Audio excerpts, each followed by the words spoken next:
nome do Pai, do Filho e do Espírito Santo. Amém. Queridos irmãos e irmãs, no nosso último programa, nós havíamos chegado ao parágrafo 128 do nosso catecismo. Esse pequeno bloco dos parágrafos 128, 129 e 130 aborda a temática da unidade entre o Antigo e o Novo Testamento. No parágrafo 128, nós já vimos que a Igreja, já nos tempos apostólicos, e depois constantemente na sua tradição, iluminou a unidade do plano divino nos dois testamentos, graças à tipologia. O que é isso? Vendo o Antigo Testamento como prefiguração do que seria o Novo Testamento.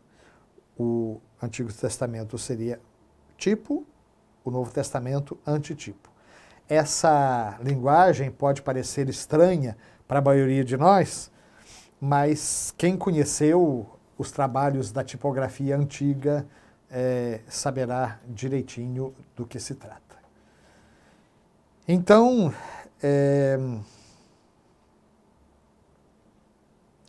a Igreja percebe nas obras de Deus contidas na Antiga Aliança prefigurações daquilo que Deus realizou na plenitude dos tempos, na pessoa do Verbo encarnado. Já tivemos a oportunidade de falar várias vezes sobre essa temática. E aí, chegamos ao parágrafo 129 do nosso catecismo. Por isso, os cristãos leem o Antigo Testamento à luz de Cristo morto e ressuscitado. Essa leitura tipológica manifesta o conteúdo inesgotável do Antigo Testamento. Sabem, tem muita gente que não gosta do Antigo Testamento. É uma grande bobagem, não sabe o que estão perdendo, porque realmente, sobretudo quando nós conseguimos aperceber o sentido maior das Sagradas Escrituras na sua totalidade e percebermos que a Bíblia, do Gênesis ao Apocalipse, fala uma única palavra, e essa palavra é Jesus Cristo, é impressionante como que o Antigo Testamento também adquire aos nossos olhos um novo sabor. Então, os cristãos, à diferença dos irmãos judeus, lemos o Antigo Testamento com uma chave de leitura muito específica. E essa chave de leitura é Jesus Cristo morto e ressuscitado. Essa é a nossa chave de leitura para entender todo o Antigo Testamento. Essa leitura tipológica manifesta, então, o conteúdo inesgotável do Antigo Testamento. Ela não deve levar ao esquecimento de que o Antigo Testamento conserva seu valor próprio na revelação. Então, nós não precisamos, ao ler o Antigo Testamento, ficar querendo descobrir paralelos no Novo Testamento o tempo todo, ou aplicações do Antigo no Novo Testamento. O Antigo Testamento, como as etapas da nossa vida, ele conserva o seu valor próprio, enquanto uma etapa da revelação. Aliás, o mesmo Senhor reafirmou o valor do Antigo Testamento. Por exemplo, quando ele fala da lei, eu não vim para abolir a lei, para levá-la, mas sim para levá-la à perfeição. Em verdade, eu vos digo que não passará um tio, uma vírgula da lei sem que tudo se cumpra.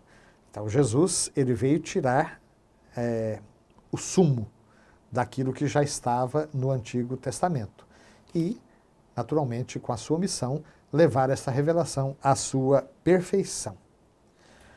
Igualmente, o Novo Testamento exige ser lido à luz do Antigo.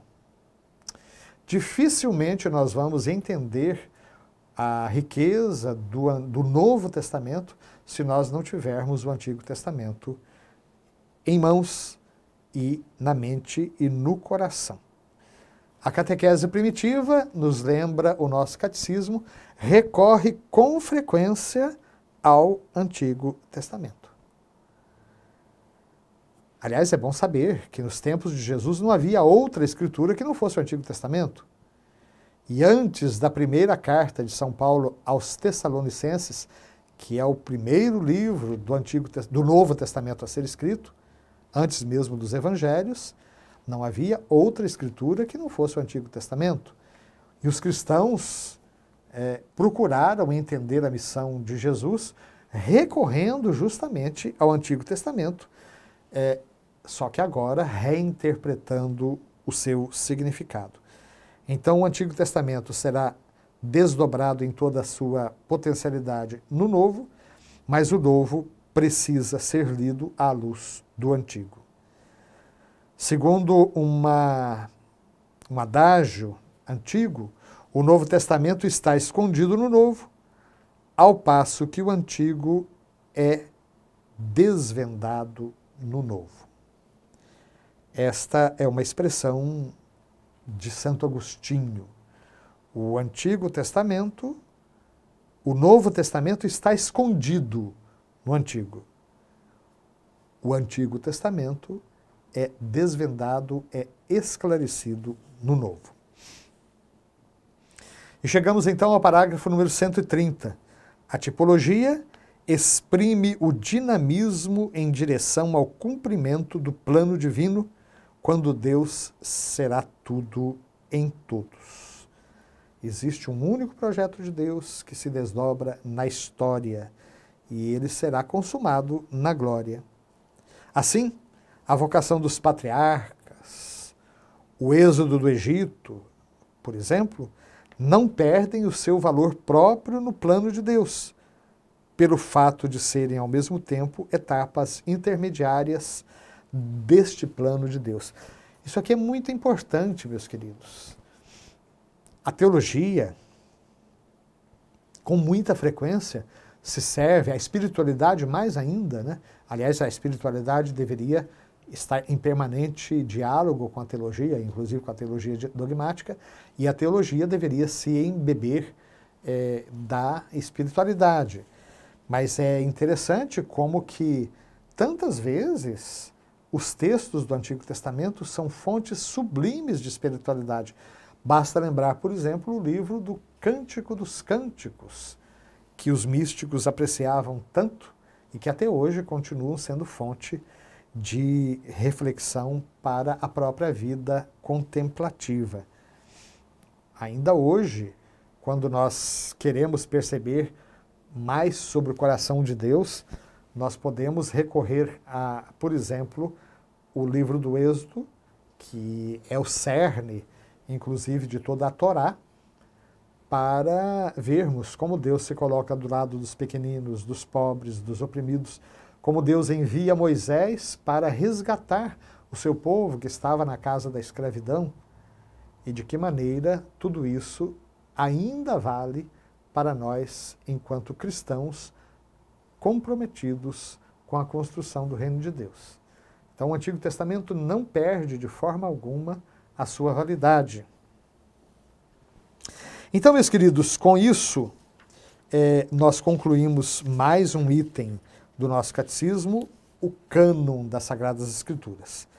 Ainda abordaremos nos nossos próximos programas sobre a Sagrada Escritura na vida da Igreja, e assim vamos encerrando essa reflexão sistemática que o nosso catecismo apresenta à luz da Dei Verbum, a Constituição Dogmática sobre a Palavra de Deus do Concílio Vaticano II, sobre o significado, então, da Sagrada Escritura na vida da Igreja e na vida do cristão.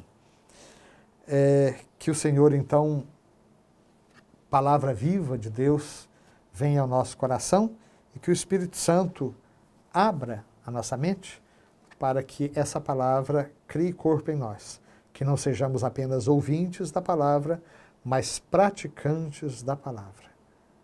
E que Deus abençoe sempre mais as nossas famílias. Amém.